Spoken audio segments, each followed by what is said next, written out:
Good morning. നമുക്കിന്നൊരു നാടൻ ഒഴിച്ചുകറി തയ്യാറാക്കിയാലോ? മത്തങ്ങയും തക്കാളിയും ചേർത്ത് വളരെ സിമ്പിളായിട്ട് തയ്യാറാക്കാൻ പറ്റുന്ന ഒരു ഒഴിച്ചുകറിയാണ്.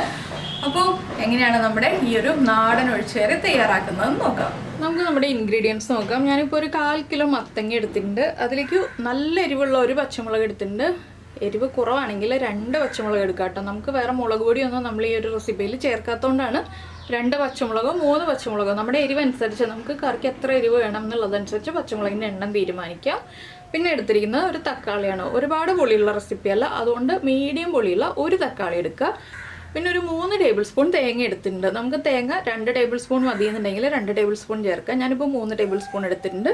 അധികം തേങ്ങ വേണ്ട കേട്ടോ. നമ്മൾ ഈ റെസിപ്പിയിൽ വളരെ കുറച്ച് തേങ്ങയെ ചേർക്കുന്നുള്ളൂ. അപ്പോൾ നമുക്ക് ആദ്യം മത്തങ്ങയും തക്കാളിയും ഒക്കെ ഒന്ന് കുക്ക് ചെയ്യാൻ വയ്ക്കണം. നമ്മളിപ്പോൾ മത്തങ്ങ കുക്കറിലേക്ക് മാറ്റുകയാണ്. മത്തങ്ങയുടെ കൂടെ തന്നെ തക്കാളിയും കൂടെ ചേർക്കുകയാണ്. വളരെ ഈസി ആയിട്ടുള്ള റെസിപ്പി ആയതുകൊണ്ട് ബാച്ചിലേഴ്സിനൊക്കെ ഉണ്ടാക്കാൻ പറ്റിയ റെസിപ്പിയാണ് കേട്ടോ. ഇനി നമുക്കിതിലേക്ക് പച്ചമുളകൊന്ന് റൗണ്ടിൽ കട്ട് ചെയ്തിട്ട് ചേർക്കാം. എന്താണെന്ന് വെച്ചാൽ പച്ചമുളകിൻ്റെ എരിവ് മാത്രമല്ലേ ഉള്ളൂ. അപ്പോൾ ആ എരിവ് മുഴുവനായിട്ട് നമുക്ക് കിട്ടാൻ വേണ്ടിയിട്ടാണ് പച്ചമുളക് റൗണ്ടിൽ കട്ട് ചെയ്തിട്ട് ചേർക്കുന്നത്. ഇനി ഇതിലേക്ക് ഈ വെജിറ്റബിൾസിന് ആവശ്യമായിട്ടുള്ള ഉപ്പ്, അതുപോലെ തന്നെ 1/2 ടീസ്പൂൺ മഞ്ഞൾപ്പൊടി. ഇനി ഇതൊരു ഒഴിച്ചുകറിയാണല്ലോ, അതിനനുസരിച്ച് കുറച്ച് വെള്ളം ചേർത്ത് വേവിക്കുക. മത്തങ്ങയും തക്കാളിയും ചേർത്തിരിക്കുന്നതിൻ്റെ ഒപ്പം തന്നെ നിൽക്കുന്ന രീതിയിൽ വെള്ളം ചേർത്തിട്ട് വേവിച്ചെടുക്കുക. ഒറ്റ വിസിൽ മതി. അപ്പോൾ ഞാനിത് ഒരു വിസിൽ വരുന്നത് വരെ വേവിച്ചെടുക്കട്ടെ. ഇനി നമ്മൾ മിക്സിയുടെ ജാറിലേക്ക് നമ്മൾ എടുത്ത് വെച്ചിരിക്കുന്ന തേങ്ങ ചേർത്ത് കൊടുക്കുക.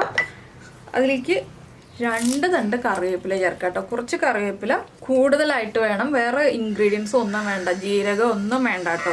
ഇനി ഇതിലേക്ക് നമുക്ക് കുറച്ച് വെള്ളം ചേർത്തിട്ട് നന്നായിട്ടൊന്ന് അരച്ചെടുക്കാം.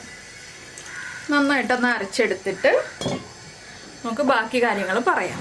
അപ്പോൾ നമ്മൾ നമ്മുടെ അരപ്പ് അരച്ചെടുത്തിട്ടുണ്ട്. അതിലേക്ക് ഞാനൊരു 1.25 കപ്പ് വെള്ളവും കൂടി ചേർത്തിട്ടുണ്ട് കേട്ടോ. അരപ്പ് അരച്ച് കഴിഞ്ഞിട്ട് എന്താണെന്ന് വെച്ചാൽ നമ്മൾ ഈ അരപ്പ് ചേർത്ത് കഴിഞ്ഞിട്ട് കുറച്ച് വെള്ളം കൂടുതൽ ചേർക്കണം. അപ്പോൾ ഞാൻ അരപ്പിലേക്ക് തന്നെ വെള്ളം കൂടുതൽ ചേർത്തു. ഇനി നമുക്ക് അരപ്പ് മാറ്റി വെച്ചിട്ട് നമ്മുടെ കുക്കറിൻ്റെ വിസിൽ വന്നു കഴിഞ്ഞിട്ട് ബാക്കിയുള്ള കാര്യങ്ങളൊക്കെ ചെയ്യാം. അപ്പോൾ അരപ്പ് മാറ്റി വയ്ക്കാം. അപ്പോൾ നമ്മുടെ മത്തങ്ങയും തക്കാളിയും ഒക്കെ കുക്കായിട്ടുണ്ട്. ഇനി നമുക്കിതൊന്ന് ഉടച്ചെടുക്കാം.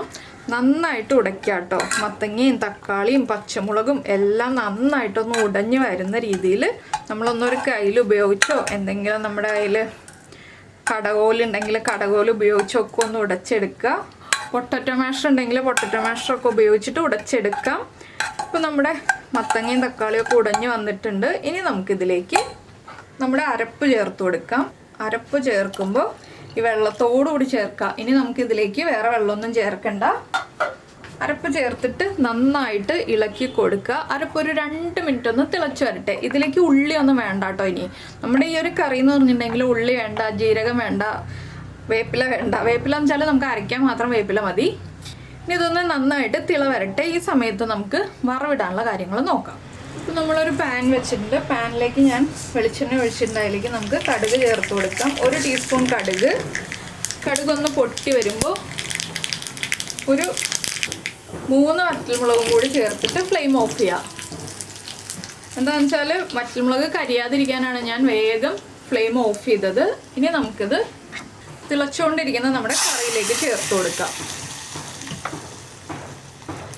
കറിയിലേക്ക് ചേർത്ത് നന്നായിട്ട് ഇളക്കുക. ഇനി ഈ ഒരു വറവും കൂടി ചേർന്നിട്ട് 1 മിനിറ്റും കൂടി ഒന്ന് കറി തിളച്ചുകൊണ്ടിരിക്കണം. ഇനി കറിയുടെ ചൂട് കംപ്ലീറ്റ് മാറിയിട്ട് മാത്രം നമ്മൾ ചോറിൻ്റെ കൂടെ ചേർത്ത് കഴിക്കുക കേട്ടോ. ചൂടോടുകൂടി ചോറിൻ്റെ കൂടെ ചേർത്ത് കഴിക്കരുത്. അപ്പം നല്ലൊരു നാടൻ ഒഴിച്ചുകറിയാണ്. വളരെ സിമ്പിളായിട്ട് തയ്യാറാക്കാൻ പറ്റിയ റെസിപ്പിയാണ്. നിങ്ങൾക്ക് എല്ലാവർക്കും ഈ ഒരു റെസിപ്പി ഇഷ്ടമായി എന്ന് വിചാരിക്കുന്നു. ഇഷ്ടമായി എന്നുണ്ടെങ്കിൽ ഒന്ന് സബ്സ്ക്രൈബ് ചെയ്ത് സപ്പോർട്ട് ചെയ്യണേ. അതുപോലെ തന്നെ ഇഷ്ടപ്പെട്ട റെസിപ്പി ആണെങ്കിൽ പതിവ് പോലെ തന്നെ കമൻറ്റ് ചെയ്യാനും ലൈക്ക് ചെയ്യാനും ഒന്നും മറന്നു പോയില്ലല്ലോ. അപ്പോൾ കറി വീണ്ടും തിളയ്ക്കുന്നുണ്ട്. 1 മിനിറ്റ് തിളച്ച് കഴിയുമ്പോൾ ഞാൻ ഫ്ലെയിം ഓഫ് ചെയ്യും. അപ്പോൾ നമുക്ക് നമ്മുടെ അടുത്ത റെസിപ്പിയുമായിട്ട് അടുത്ത ദിവസം വീണ്ടും കാണാം.